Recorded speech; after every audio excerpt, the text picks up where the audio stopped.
Following the deadly stabbing on the Greenbelt, several Greenbelt users have said they really feel uneasy and uncomfortable using that path, especially when it's dark.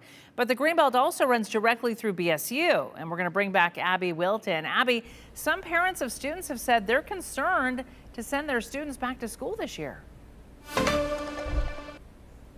Maggie, yeah, it definitely has been an uneasy feeling in Boise, but here on BSU, there are these blue light safety lights. These can call for help at the press of a button, and several students I've talked to say they do make them feel a little more settled on campus. So with the push of a button, the 70 blue light connects callers directly to 911 and campus public safety at no cost. If you're standing at one blue light, the next is within visible eyesight. They light up at night so students can find them. The Boise Police Department has permanent officers stationed on campus right next to the Fine Arts Building, and they can respond to any of the blue light calls and get students to safety fast. Chris Davis from the Boise Police Department says it's also important for students to remember basic safety tips before returning to campus. Always be aware of your surroundings. Daytime, nighttime, be real careful with having like the noise canceling headphones. I mean, I love those myself, but when you're out and about, you need to kind of be aware of your space.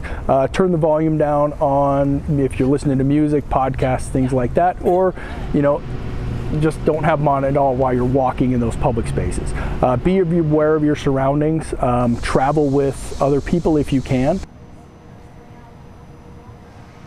Other parents have raised concerns about homeless encampments along the Boise River close to campus. Davis says they respond to all calls with reports of illegal camping and they enforce state law in those situations. But he says a lot of the time people mix up homeless encampments for people just recreating along the Greenbelt.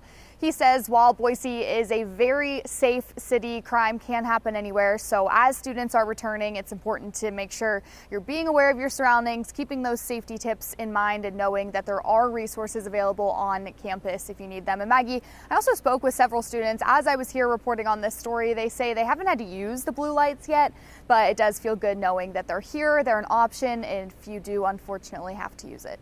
And of course, walking in pairs, bringing your pepper spray, all of those things, so important, especially, if you're a young lady there on the Greenbelt. All right, thank you so much, Abby, for that. We appreciate you being out there.